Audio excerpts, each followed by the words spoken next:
um, your HBCU has more Hall of Famers than like Mountain West teams, like Boise State, Colorado. Like, Oh yeah, we can definitely get into that argument. I was telling somebody I've tweeted multiple times. There are several HBCUs that have more. This is the thing. Okay, let's say Morgan. Let's take Morgan State. Let's take Grambling. Let's take Jackson State. that's a lot Let's already. take those three. That's a Let's take lot. those three and add, say, let's say Grambling, Morgan, Jackson State. Let's say add FAMU or I'm trying to think. I would say FAMU, maybe Southern. You take those four schools, five schools.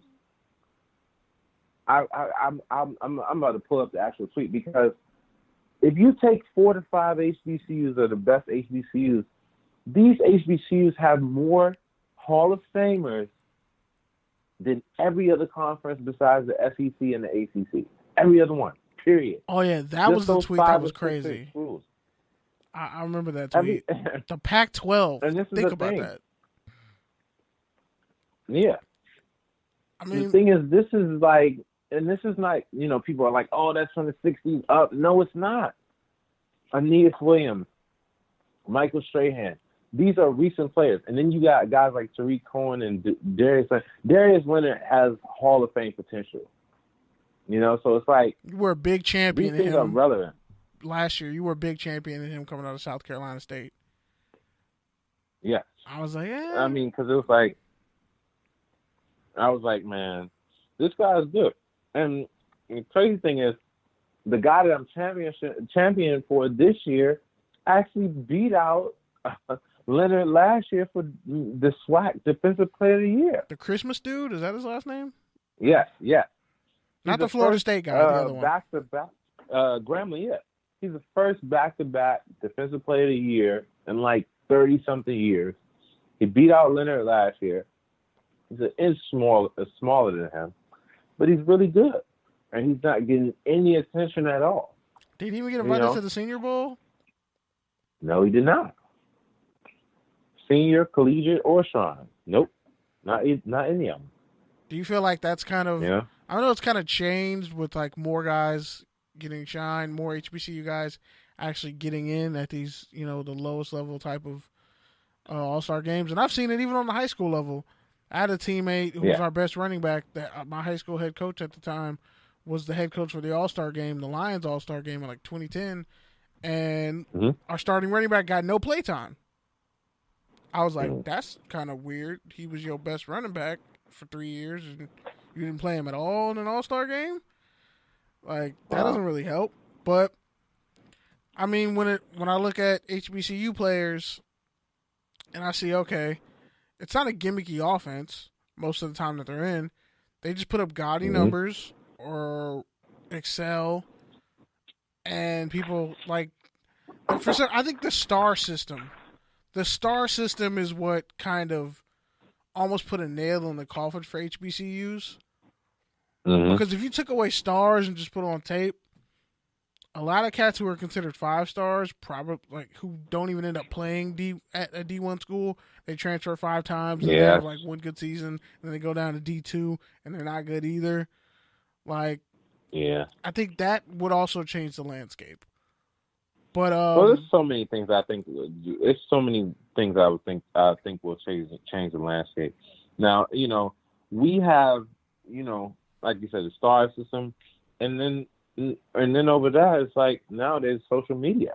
Social media plays a big part. I feel like in a 17-year-old's mind, it's like the difference of saying, "Hey, I'm gonna put on Instagram that I'm going to Tennessee or Florida State," compared to Morgan State, who's telling me like, "Listen, you come here, you're going to start immediately." And Florida State is like, "Well, I'm probably going to be fifth on the depth chart," And that's how players wash out and end up at these schools. I just want to, this is the thing, Barry. I don't want people to say, "Hey, this guy wants HBCU players to be considered before Alabama players." No, I want a fair shot. I want these guys to have a fair shot. I want everybody to have the benefit of the doubt. We've seen, and I point this out because it's true. Last year, Eric Saubert the tight end, was so sought after at draft season right now, draft, like we like to call draft season. This guy came from Drake. When the hell was the last time you heard of a football player from Drake? And people are scrambling and, squinting their eyes trying to watch this damn tape from Drake University. It's all definitely a basketball school. VHS looking. And people are like, hey, I can't find any HBCU tape. Blah, blah, blah. I'm like, dude, you just watch Eric Saubert. Where the hell does this guy come from? So it's like, get these guys the benefit of the doubt too. Even with the Senior Bowl thing and all that. It's like, you got Titus Howard there, who's a HBCU guy from Alabama State. This kid was a damn quarterback. He was 200 pounds. He's 311 pounds right now. It's like, everybody's like, oh, Titus Howard, he's going to be drafted. It's like, even with that, it's like, you got Howard there, but then every day at the Senior Bowl, you're hearing about some guy from, like, Wichita Valley State College. Or and it's Arkansas like 4 Pine of them Bluff. fuckers there. So it's like, if you're giving these guys, these no-name schools 3 and 4 guys, give the HBCUs 2, So it's like North Carolina A&T right now. They got a 6'4" quarterback of their own that's entering the draft, Lamar Rayner. He's like one of the best MEAC quarterbacks over the last few years. He's not getting any love. Then you got Darrell Johnson, who was MEAC Defensive Player of the Year, averaging like 9 sacks a year. He declared early this year. He's an FCS legend, and he didn't get an invite to the Senior Bowl. He didn't even get a late invite to the Senior Bowl. You got guys getting invited to the Senior Bowl today. They're like late roster replacements. So it's like, come on, give these guys a shot. You got Josh Allen. You got all these guys that dropped out of the Senior Bowl, but you can't give Darrell Johnson a shot. Like I said, all you're asking for is a shot. There are guys there at the Senior Bowl that had the name and they were hyped up and they look bad. It's competition. That's what happens. Somebody has to lose. So I'm not saying that these HBCU guys will go there and all of them are going to dominate. All of them are going to be Tariq Cohen. But you got to give them the chance to fail or succeed is what I'm saying. And I have to give people that exposure to this because it's something that means something to me and it means something to a lot of people. And it should mean something to the next generation, but we have to make it mean something. I cannot tell, and I work with kids. I'm working with a team right now, coaching with a friend. I cannot tell these high school kids to go to Morgan State if they don't see the value of Morgan State, Barry. You know what I'm saying? So it's like, if this kid Joshua Miles gets drafted, that's going to be another kid where they're like, Morgan go to the NFL, And with the more players that get drafted, that's the more players that have money to give that money back to these schools to make their facilities better, et cetera. That's how you have these schools, that's how these mega schools got to where they are. So it's like you got boosters and everything. Good PR, and too. You have these HBCUs. Yeah, great. So it's like you said at the beginning of the conversation. That's the question. That's the situation, hypothetical situation that everybody says. If you got, the top 100, top 300, ESPN top 300, if the 30 of the top 300 went to HBCUs, the dynamic would change immediately. Like I was really, really, really, really hoping that the 2019 top defensive end in this class, Kayvon Thibodeau, went to FAMU. And he had FAMU on his list. He went on a visit and everything. He ultimately chose Oregon, but that would have been the start of a serious conversation.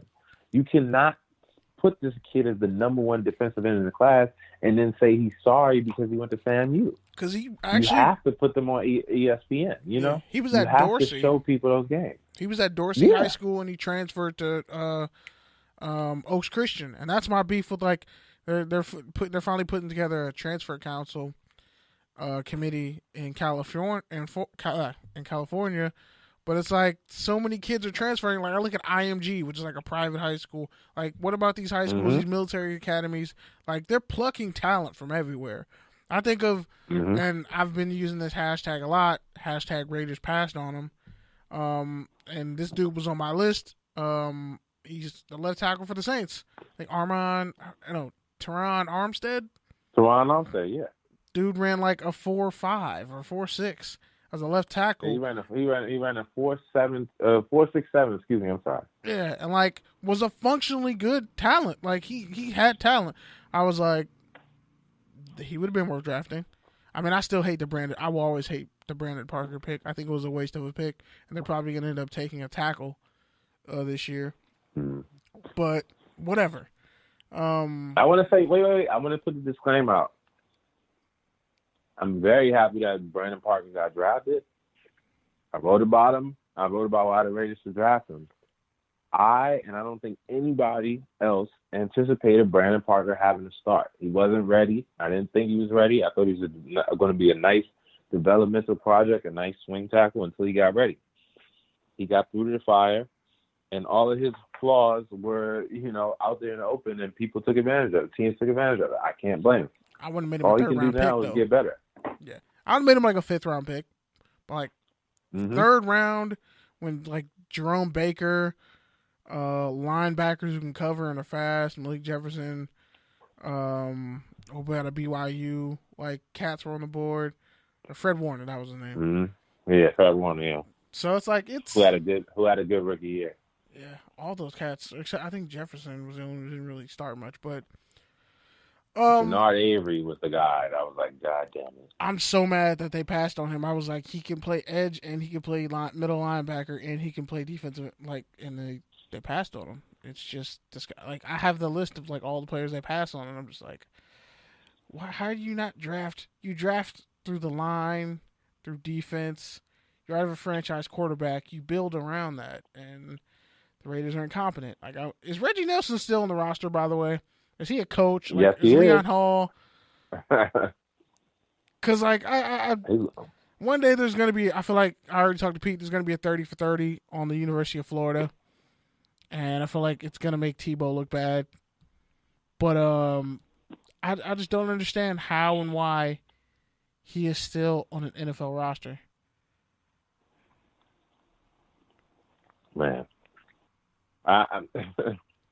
Reggie Nelson is pretty hilarious. Like, that situation is really bad. It's like he plays like Screwface. They really they really need to address that position this year. Like, seriously, it's gone on too long. And a name that you talk about, and that's kind of popped up a lot, Nasir Adderley out of Delaware. Mm-hmm. Now, yes. When it comes to, like, there's some pretty good prospects in this game. I feel like Amon Marshall, the corner at USC, I feel like he should probably convert to safety. But for pound, when it comes to just press coverage and all that, and he really was one of the best corners in football his senior year. Because, yeah, he didn't get a lot of picks, but he, as far as yards per reception by receivers, it was practically almost 0. So I see a lot of depth. I look at Avonte Maddox, the corner for the Eagles that they got last year, who ran like a 4.39 out of Pittsburgh. It was really good.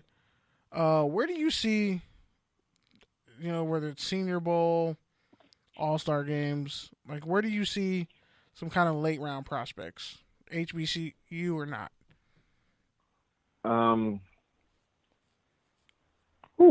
Late round, man. Let me say, this draft is kind of top heavy. It's like, last year I was all in 7 rounds. I'm like, this is the guy, this is the guy, this is the guy, this guy. This year, it's like, after like round 5, I'm like, I don't know. Taking chances. But with that being said, I think this is, as weak as it is overall, I think defensively there are some steals. I was actually looking at a few guys. Now, one that stuck out to me. I was just actually talking to my co-host T. Biggs about him. Was Evan Worthington, the safety from Colorado. I actually like him. I think he's going to be a nice day 3 addition to some team. I think the Raiders should look at him, because I do think that Reggie Nelson and Eric Harris aren't going to cut it. So in terms of the linebacker position, this is another year that the Raiders have to address the linebacker position in terms of finding guys that can cover with some speed. And luckily there are some guys in this draft with speed. and pretty decent coverage ability.